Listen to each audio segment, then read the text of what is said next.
Class 10th science chapter 1 chemical reaction and equation all in text question solution.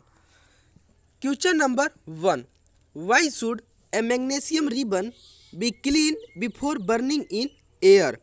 Magnesium ribbon को देखिए, ये जो magnesium ribbon है इसे एयर में बर्न करने से पहले क्लीन क्यों किया जाता है। यानी क्वेश्चन ये बोल रहा है कि मैग्नीशियम रिबन को एयर में बर्न करने से पहले क्लीन क्यों किया जाता है। आंसर देखिए, इसका आंसर है magnesium is very reactive metal. जो मैग्नीशियम होता है वो बहुत ही ज़्यादा रिएक्टिव मेटल होता है। When stored it react with oxygen to form a layer of magnesium oxide on its surface. जब इसे स्टोर किया जाता है तो ये ऑक्सीजन के साथ रिएक्ट करके मैग्नीशियम ऑक्साइड का लेयर फॉर्म कर लेता है। तो जो this layer of magnesium oxide is quit stable and prevent further reaction of magnesium with oxygen. जो ये लेयर होता है, जो ये लेयर मैग्नीशियम ऑक्साइड का फॉर्म करता है वो क्विट स्टेबल होता है, तो वो इजीली बर्न नहीं होता है। जो उस पे लेयर चढ़ जाता है तो उसे हम लोग सैंड पेपर के यूज से क्लीन करते हैं। देखिए, the magnesium ribbon is clean bye sand paper two remove this layer so that the underlying metal can be expose into air. तो वो जो लेयर चढ़ता है उसे हम लोग सैंड पेपर से क्लीन कर देते हैं। क्लीन करने से वो जो लेयर चढ़ा होता है वो रिमूव हो जाता है। उसके बाद जो मैग्नीशियम रिबन होता है वो इजीली बर्न करने लगता है। देखिए यहाँ पे जब हम लोग उस लेयर को रिमूव कर दिए, तो ये जो मैग्नीशियम रिबन है वो इजीली बर्न होने लगा। Next question number 2, right the balance equation for the flowing chemical reaction. नीचे जो केमिकल रिएक्शन दिए हुए हैं इनको बैलेंस करना है। पहला है hydrogen react with chlorine and form hydrogen chloride. तो इसका आंसर हम लोग देखेंगे, हाइड्रोजन यानी H2, क्लोरीन यानी Cl2, दोनों रिएक्ट होकर हाइड्रोजन क्लोराइड का फॉर्मेशन किए। तो अब हम लोग इसको बैलेंस करेंगे। तो रिएक्टेंट साइड में हाइड्रोजन का 2 एटम है, क्लोरीन का 2 एटम है, तो इधर हाइड्रोजन क्लोराइड का 1 एटम है। तो जब हम लोग इसको 2 से मल्टीप्लाई करेंगे, तो जब हम लोग इसको 2 से मल्टीप्लाई किए तो हाइड्रोजन का इधर प्रोडक्ट साइड में 2 एटम हो गया और क्लोरीन का भी 2 एटम हो गया। तो ये रिएक्शन जो है वो बैलेंस हो गया।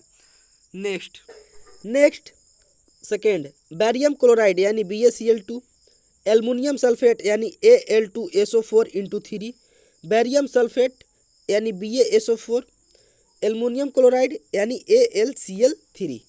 अब हम लोग इसको बैलेंस करेंगे। तो रिएक्टेंट साइड में बैरियम का 1 एटम है एंड प्रोडक्ट साइड में भी बैरियम का 1 एटम है। क्लोरीन का 2 एटम है और प्रोडक्ट साइड में क्लोरीन का 3 एटम है।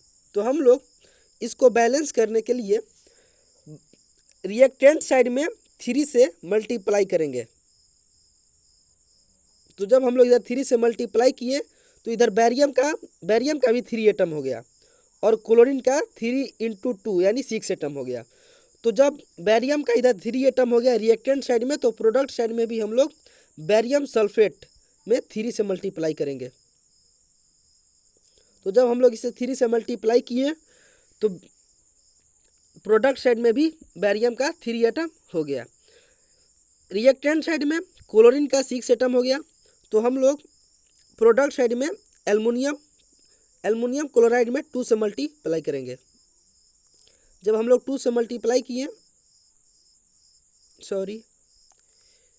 जब हम लोग इसे 2 से मल्टीप्लाई किए तो इधर भी क्लोरीन यानी 3 × 2 6, क्लोरीन का 6 एटम प्रोडक्ट साइड में भी हो गया और रिएक्टेंट साइड में भी क्लोरीन का 6 एटम हो गया। नेक्स्ट है एल्युमिनियम का रिएक्टेंट साइड में 2 एटम है, प्रोडक्ट साइड में भी जब इसे हम लोग 2 से मल्टीप्लाई किए तो इसका 2 एटम हो गया। नेक्स्ट है सल्फेट। सल्फेट का रिएक्टेंट साइड में 4×3, सल्फेट का रिएक्टेंट साइड में 12 एटम है। प्रोडक्ट साइड में भी SO4 और जब A 3 से मल्टीप्लाई हुआ तो SO4×3, तो प्रोडक्ट साइड में भी सल्फेट का 12 एटम हो गया। तो ए इक्वेशन बैलेंस हो गया। Third, sodium Na, water H2O दोनों रिएक्ट होकर sodium hydroxide NaOH and hydrogen H2 का फॉर्मेशन किए। अब हम लोग इसको बैलेंस करेंगे। तो रिएक्टेंट साइड में सोडियम का 1 एटम है, प्रोडक्ट साइड में भी सोडियम का 1 एटम है। रिएक्टेंट साइड में हाइड्रोजन का 2 एटम है, प्रोडक्ट साइड में H2+H हाइड्रोजन का 3 एटम है। तो इसको बैलेंस करने के लिए हम लोग H2O में 2 से मल्टीप्लाई करेंगे। तो जब हम लोग H2O में 2 से मल्टीप्लाई किए तो इधर रिएक्टेंट साइड में हाइड्रोजन का 4 एटम हो गया। 2 हाइड्रोजन का 4 एटम हो गया। तो हम लोग को प्रोडक्ट साइड में भी हाइड्रोजन का 4 एटम करना होगा, इसलिए NaOH में हम लोग 2 से मल्टीप्लाई करेंगे।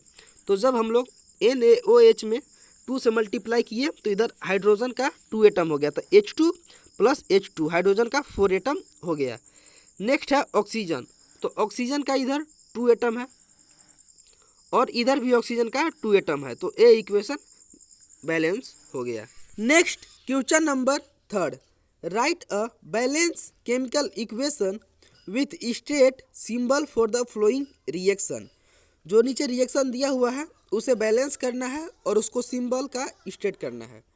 तो क्वेश्चन नंबर 1 है, solution of barium chloride and sodium sulfate in water react to give insoluble barium sulfate and the solution of sodium chloride। तो यहाँ पे solution of barium chloride यानी BaCl2, sodium sulphate Na2SO4 react to give insoluble barium sulphate यानी BaSO4 and the solution of sodium chloride NaCl। तो अब हम लोग इसको बैलेंस करेंगे। बैरियम क्लोराइड यानी Ba, सबसे पहले बैरियम, तो रिएक्टेंट साइड में बैरियम का 1 एटम है, प्रोडक्ट साइड में भी बैरियम का 1 एटम है। नेक्स्ट क्लोरीन का रिएक्टेंट साइड में 2 एटम है और प्रोडक्ट साइड में 1 एटम दिया है, तो हम लोग इसे 2 से मल्टीप्लाई कर देंगे। जब 2 से मल्टीप्लाई किए तो क्लोरीन का 2 एटम हो गया। तो यहाँ पे क्लोरीन भी बैलेंस हो गया। तो नेक्स्ट है सोडियम। तो सोडियम का इधर 2 एटम है, प्रोडक्ट साइड में जब हम लोग 2 से मल्टीप्लाई किए थे तो इधर भी सोडियम का 2 एटम हो गया। नेक्स्ट है सल्फेट। यहाँ पे सल्फेट का 4 एटम है एंड प्रोडक्ट साइड में भी सल्फेट का 4 एटम है। तो ये इक्वेशन बैलेंस हो गया क्योंकि यहाँ सभी एलिमेंट का एटम इक्वल हो गया। नेक्स्ट है सोडियम हाइड्रोक्साइड सॉल्यूशन यानी NaOH react with hydrochloric acid solution. जब HCl से रिएक्ट होकर to produce sodium chloride NaCl का फॉर्मेशन किया एंड वाटर का फॉर्मेशन किया। तो यहाँ पे अब हम लोग इसको बैलेंस करेंगे। तो सोडियम का 1 एटम है रिएक्टेंट साइड में, तो प्रोडक्ट साइड में भी सोडियम का 1 एटम है। फिर उसके बाद ऑक्सीजन का यहाँ 1 एटम है, तो प्रोडक्ट साइड में भी ऑक्सीजन का 1 एटम है। इधर हाइड्रोजन का 1 एटम और यहाँ भी हाइड्रोजन का 1 एटम है, तो दोनों मिलाकर H2 हो गए। तो यहाँ पे हाइड्रोजन का 2 एटम है रिएक्टेंट साइड में, तो प्रोडक्ट साइड में भी हाइड्रोजन का 2 एटम है। नेक्स्ट है क्लोरीन का इधर 1 एटम है एंड प्रोडक्ट साइड में भी क्लोरीन का 1 एटम है। तो ए इक्वेशन भी बैलेंस हो गया। नेक्स्ट क्वेश्चन है, ए solution of substance X is use for white washing. एक सब्सटेंस का सॉल्यूशन है जिसका नेम है X और वो वाइट वाशिंग के लिए यूज किया जाता है। तो क्वेश्चन बोल रहा है name the substance x and right it formula. तो ये जो एक सब्सटेंस है इसका नाम बताना है और इसका फॉर्मूला को लिखना है। तो यहाँ आंसर में देखिए the substance x is calcium oxide. तो हम लोग पिछले वाले वीडियो में पढ़े थे कि कैल्शियम ऑक्साइड है जो है वो वाइट वाशिंग के लिए यूज किया जाता है।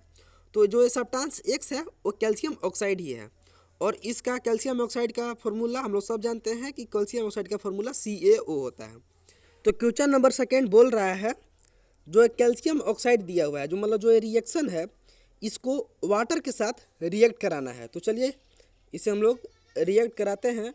क्वेश्चन नंबर सेकेंड, इसका आंसर देखिएगा calcium oxide react vigorously with water to form calcium hydroxide.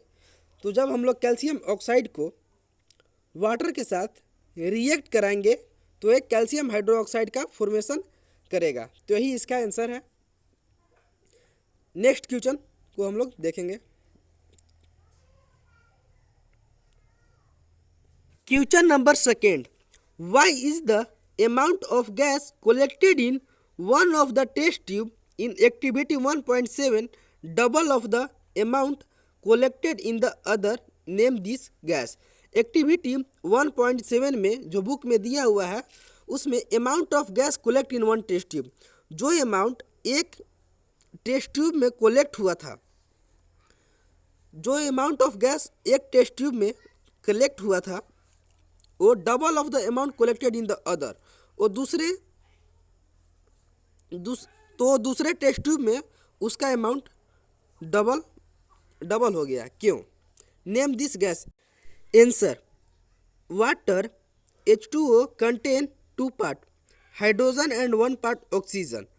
जो वाटर यानी H2O जो होता है वो 2 पार्ट को कंटेन करता है। हम लोग सभी जानते हैं वो है H2 + O2 यानी हाइड्रोजन और ऑक्सीजन को कंटेन करता है। Amount of therefore the amount of hydrogen and oxygen produce during electrolysis of water is in 2:1। जब हम लोग वाटर को इलेक्ट्रोलाइसिस प्रोसेस करेंगे तो यहाँ पे जो अमाउंट ऑफ हाइड्रोजन और ऑक्सीजन होगा 2:1, यानी जो हाइड्रोजन का अमाउंट होगा वो ऑक्सीजन से डबल होगा। ड्यूरिंग इलेक्ट्रोलाइसिस के समय since hydrogen goes to one test tube and oxygen goes to another, the amount of gas collected in the one of the test tube is double of the amount gas collected in the other। देखिए यहाँ पे electrolysis के दौरान hydrogen one test tube में चल जाएगा, मान लीजिए टेस्ट ट्यूब नंबर 1 है, और ऑक्सीजन दूसरे टेस्ट ट्यूब में चल जाएगा, मान लीजिए ये टेस्ट ट्यूब यानी टेस्ट ट्यूब नंबर 2 है। तो ये बोल रहा है कि amount of gas collected in one test tube, जो ये 1 टेस्ट ट्यूब है, पहला टेस्ट ट्यूब है, कोलेक्ट होगा, जो अमाउंट ऑफ हाइड्रोजन इसमें कोलेक्ट होगा वो ऑक्सीजन के अमाउंट से डबल होगा। जो ये ऑक्सीजन है इसका अमाउंट से डबल होगा। Next question, why does the colour of copper sulphate solution change when an iron nail is dipped in it. जब हम लोग कॉपर सल्फेट सॉल्यूशन में आयरन नेल को डिप करेंगे तो उसका कलर क्यों चेंज हो जाता है, उस सॉल्यूशन का कलर चेंज क्यों होता है। तो यहाँ पे देखिए answer, when an iron nail is placed in a copper sulphate solution, iron displace copper from copper sulphate solution forming iron sulphate which is green in colour. तो यहाँ पे देखिए जब हम लोग आयरन नेल को यानी जो आयरन है इसे जब हम लोग कॉपर सल्फेट सॉल्यूशन में डिप करेंगे यानी जब हम लोग इसको रिएक्ट कराएंगे तो यहाँ पे जो आयरन है वो कॉपर को डिस्प्लेस कर देगा और खुद वहाँ पे शिफ्ट हो जाएगा। तो यहाँ पे आयरन सल्फेट का फॉर्मेशन हो जाएगा और ये कॉपर को डिस्प्लेस कर देगा। तो कलर तो चेंज होगा ही। तो ये सॉल्यूशन से पहले जो कॉपर सल्फेट था वो ब्लू कलर का था, सॉल्यूशन रिएक्शन से पहले जो कॉपर सल्फेट था वो ब्लू कलर का था, और रिएक्शन के बाद जब आयरन कॉपर को डिस्प्लेस कर दिया तो ये ग्रीन कलर का हो गया। क्यों? Therefore, the blue color of copper sulfate solution fade and green color appear। तो इसलिए ब्लू कलर का जो कॉपर सल्फेट का सॉल्यूशन था वो ग्रीन कलर में अपीयर हो गया, क्योंकि वहाँ पे आयरन कॉपर को डिस्प्लेस करके खुद शिफ्ट हो गया। Next question number 2, give an example of double displacement reaction other than the one given in activity 1.10। यहाँ पे डबल डिस्प्लेसमेंट रिएक्शन का एक एग्जाम्पल देना है जो एक्टिविटी 1.10 से दूसरा हो, मतलब जो 1.10 में एक्टिविटी 1.10 में जो दिया हुआ है उससे दूसरा एग्जाम्पल देना है। तो डबल डिस्प्लेसमेंट रिएक्शन का एग्जाम्पल तो बहुत सारा है। चलिए हम लोग एक एग्जाम्पल को देखते हैं। Sodium carbonate react with calcium chloride to form calcium carbonate and sodium chloride. तो जब हम लोग सोडियम कार्बोनेट को कैल्शियम क्लोराइड से रिएक्ट कराएं तो एक calcium carbonate and sodium chloride का फॉर्मेशन किया, तो ये डबल डिस्प्लेसमेंट रिएक्शन का एग्जाम्पल है। In this reaction sodium carbonate and calcium chloride exchange ion to form two new compound, hence it is a double displacement reaction. इस reaction में sodium carbonate and calcium chloride दोनों अपना ion को exchange किए। तो जब दोनों अपना आयन को एक्सचेंज किए तो यहाँ पे टू न्यू कंपाउंड का फॉर्मेशन हुआ, तो इसलिए ये डबल डिस्प्लेसमेंट रिएक्शन कहलाएगा। नेक्स्ट क्वेश्चन नंबर थर्ड बोल रहा है, identify the substance that are oxidised and the substance that are reduced in the following reaction. Identify the substance, यहाँ पे सब्सटेंस को आइडेंटिफाई करना है दैट आर ऑक्सीडाइज, जो ऑक्सीडाइज हो गए हैं, and the substance that are reduce, और जो सब्सटेंस रिड्यूस हुआ है इन दी फॉलोइंग रिएक्शन, जो यहाँ पे रिएक्शन दिया हुआ है। तो हम लोग क्वेश्चन नंबर 1 को देखेंगे। यहाँ पे है सोडियम ऑक्सीजन के साथ जब रिएक्ट किया तो सोडियम ऑक्साइड का फॉर्मेशन किया, तो इसका आंसर है sodium is oxidise and it gain oxygen and oxygen get reduce. तो यहाँ पे देखिए इस सॉल्यूशन में सोडियम यहाँ पे ऑक्सीजन को गेन किया तो इसलिए ऑक्सीडाइज हुआ, और यहाँ पे रिएक्टेंट साइड में ऑक्सीजन गेट रिड्यूस, यहाँ पे ऑक्सीजन जो है वो रिड्यूस हो गया। Next, copper oxide react with hydrogen and form copper plus water. तो उसका सेकेंड का आंसर कॉपर ऑक्साइड